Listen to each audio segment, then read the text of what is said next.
What's good sa inyo mga kalakbay? We are back with another video. For today's video mga kalakbay, pupunta tayo ng Mirgo Moto Accessories. Magpapaayos tayo ng motor kasi hindi ko alam kung ano nangyayari dito sa motor ko. Ayaw niya mag-start.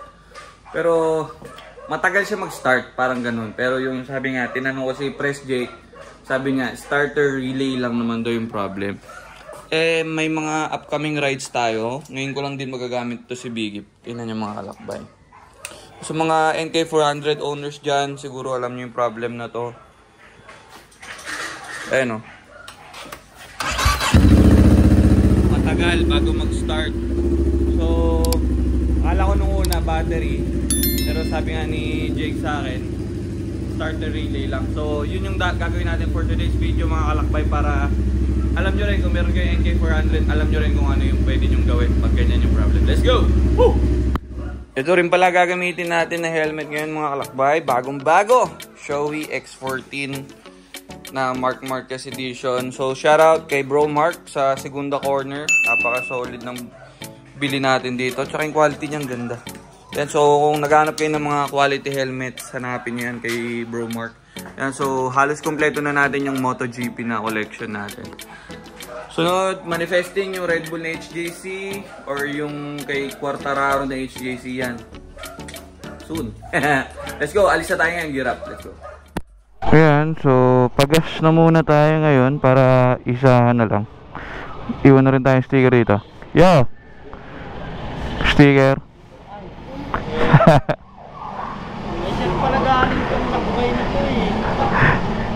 Minsan nakasasakyan ako. Minsan nakasasakyan. Yun o. Kaway ka naman. Yun o. Sige po, baka dito mo sa motor mo. Yeah, so dito tayo lagi nagpapagas. Ay, wala kita. Ay, nalaglag. Ako na sir. Yeah. Ay, yun. Yun o. So, tara. Let's go. Karga lang, tapos diretso na tayo.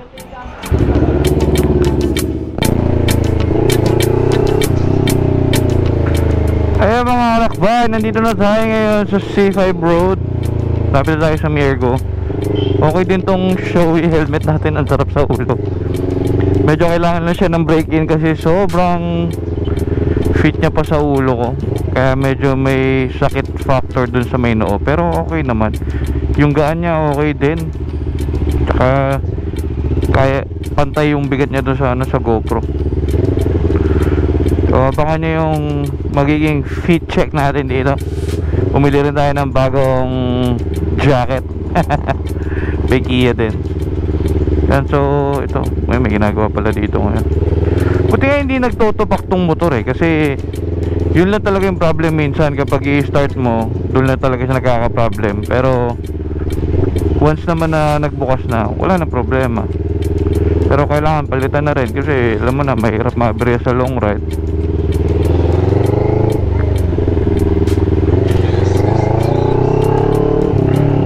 Ayan, so pakita ko sa inyo mamaya mga kalakbay pag nandun na ako. Let's go.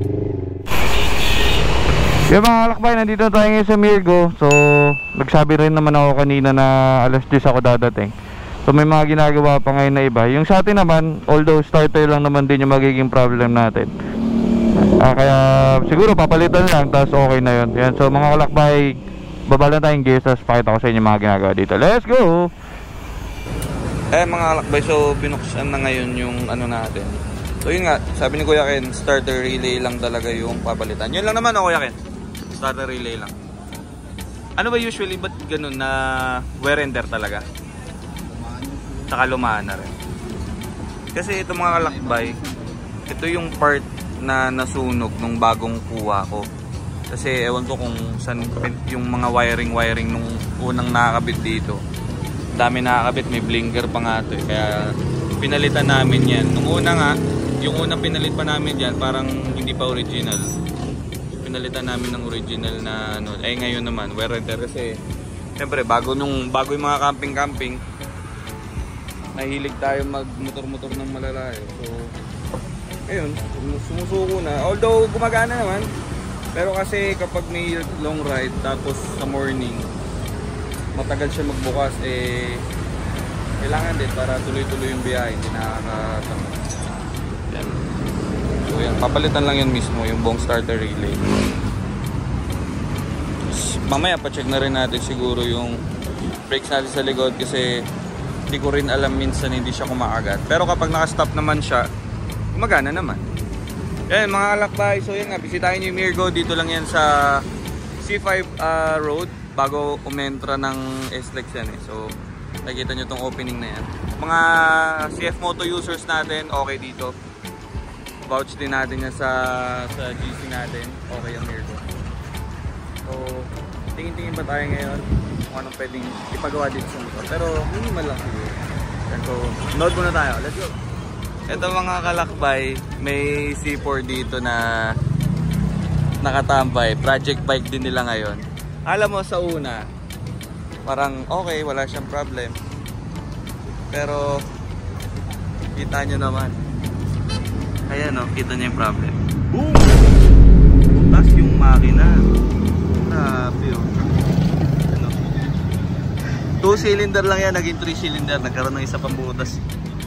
So overhaul, gagawin din nilang ano to, for rent na bike dito sa Mirgo. So dami nilang overhaul dito, isang NK, may ibang motor. Grabe. So matagal-tagal din yan bago maayos. For rent soon, yan, Z4 kung gusto nyo mag-try mag Z4. Yun nga mga kalakbay, meron din pala dito na bagong pwede mong rentahan na SR 450. Kung gusto nyo mag-rides, meron silang for rent dito. Tapos itong binibuild nila ngayon na NK, 2K naman siya for the whole day. Tapos yung SR, 2.5 for the whole day. So okay na okay kung gusto nyo kumbaga kung gusto nyo tignan, kung mag-upgrade kayo, gusto nyo maramdaman yung specs ng motor, pwede yan. So dito sa Mirgo, contact nyo lang si Mirgo kung meron kayong gustong i-try dun sa mga motor na yan. So nakabit na yung starter natin. Grabe, one click, tapos agad. Speed talaga si Kuya Ken. Ayan na, nakabit na rin. Bilis. So yan, makapag long ride na tayo. Tomorrow siguro meron tayong planong Thursday GP, kaya okay rin na nadayo na natin siya today. Okay na Kuya Ken? Ang bilis! One click. Yan mga kalakbay, meron stickers din nila. Pag pumunta kayo dito, pwede kayong mag-hingin ng stickers yan. So minor lang na pinagawa natin ngayon. Although napapacheck naman natin to regularly, kaya okay na okay. So diretsuhin na rin tayo mga kalakbay para kain na rin. Alright. So sinong bagong tropa natin? Brother, anong pangalan mo? Ha? Yung Vera. Yun no? So ito ba ang bagong apprentice ko yakin? Yan, nagtitraining. And so gumagawa na rin kayo ng 450 ngayon, Kuya? 450 yan. So yung 450. Yan sa mga SR 450, yung mga bagong Foret. Oo. So yun nga, mga 450, yung mga bagong labas ng CF Moto, meron na rin, gumagawa na rin sila dito. Tapos kung naghahanap kayo ng yan, mga crash guard, yung cover na radiator guard, meron na rin. Sliders, meron na rin. Yan, so okay na okay. Natsambahan lang talaga natin, wala pa masyadong ginagawa. Pero usually talaga puno dito eh. So ito yung luma. Nag-carbon yung mga connector. Yun, so yun nga sabi ni Kuya Ken, pwede nag-carbon yung mga connector nito, kaka-spark. Kita nyo may kalawang na rin siya. So bagong-bago yung pinalit natin dito. Ito, iwan na lang. Pwedeng pamato pag may sira ulo sa daan, no? May kamoting driver. May kamoting driver. Kaya si tatay, kaya sa video. Iwan ko na to. Yan, so gear up na tayo mga kalakbay, tapos right away. Thank you po. Ayan mga kalakbay, dito na tayo, let's go. Ay, nakakagiro pala.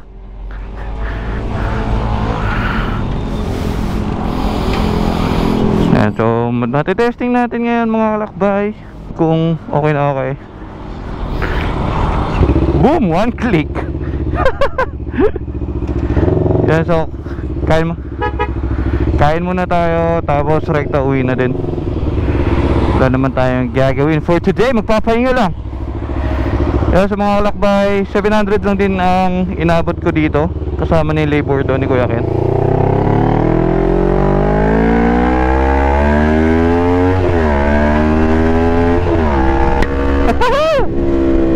Okay na, okay. Masarap. One click lang. Pwede na ulit ng long ride.